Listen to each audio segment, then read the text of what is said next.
Hi friends, இன்றைக்கி என்ன லஞ்சுன்னு பார்க்கலாமா? வாங்க. கோக்னட் ரைஸ் தான் செய்ய போகிறேன். அதுக்கு தேங்காய் பால் எடுத்துக்கலாம்.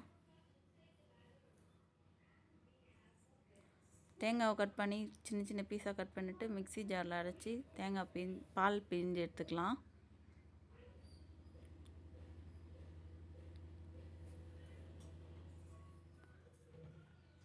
ரெண்டு வாட்டி மிக்சியில் ஓட்டி எடுத்துக்கலாம் பால். பாஸ்மதி ரைஸ் ஒரு டம்ளர் ஊற வச்சுக்கலாம். 2 பெரிய வெங்காயம், ஒரு பச்சை மிளகாய், கருவேப்பிலை, மல்லி, புதினா, ஸ்பைசஸ் கொஞ்சம் எடுத்து வச்சுருக்கேன். எல்லாத்தையும் குக்கரில் எண்ணெய் ஊற்றி கொஞ்சமாக ஒரு 2 ஸ்பூன் நெய் ஊற்றிக்கலாம். ஸ்பைசஸை சேர்த்துக்கலாம். கட் பண்ணி வச்ச வெங்காயத்தை சேர்த்துக்கலாம். பச்சை மிளகாயும் சேர்த்துக்கலாம். வதக்கிக்கலாம்.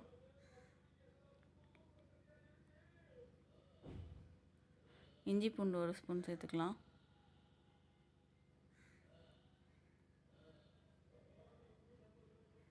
இஞ்சி பூண்டு பச்சை வாசனை போகிற வரைக்கும் வதக்கலாம். புதினா மல்லி சேர்த்துக்கலாம். அதையும் ஒன்றா மிக்ஸ் பண்ணிக்கலாம். தேவையான அளவு உப்பு சேர்த்துக்கலாம்.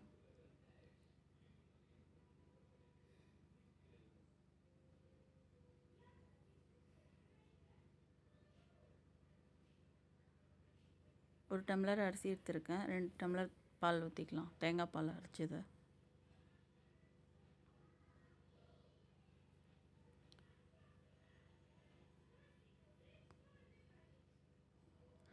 ஒன்றா மிக்ஸ் பண்ணி விட்டு லைட்டாக பொங்கி வர்றப்ப மிக்ஸ் பண்ணி விட்டுட்டு அரிசி சேர்த்துக்கலாம்.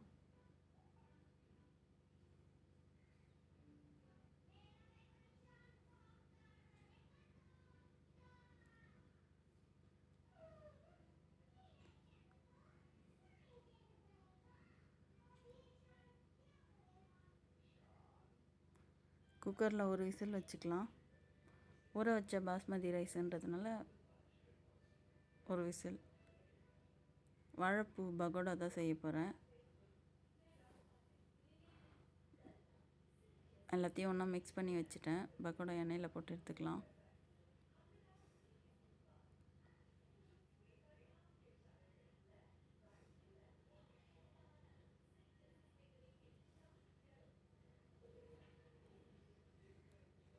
ஆம்லேட் தான் செய்ய போகிறேன்.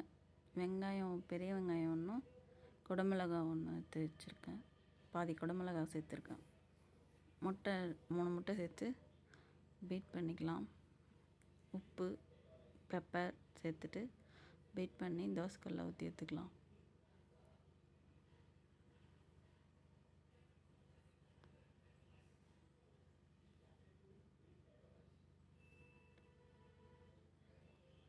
தேங்காய் பால் சாதம் ரெடி ஆகிடுச்சு.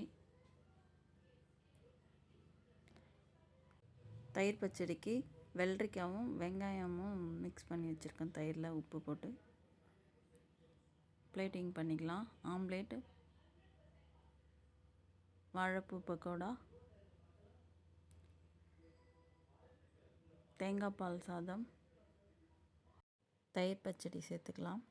இந்த வீடியோ பிடிச்சிருந்தா லைக் பண்ணுங்கள், கமெண்ட் பண்ணுங்கள், சப்ஸ்கிரைப் பண்ணுங்கள். Thank you friends. இந்த வீடியோ பார்த்ததுக்கு ரொம்ப நன்றி.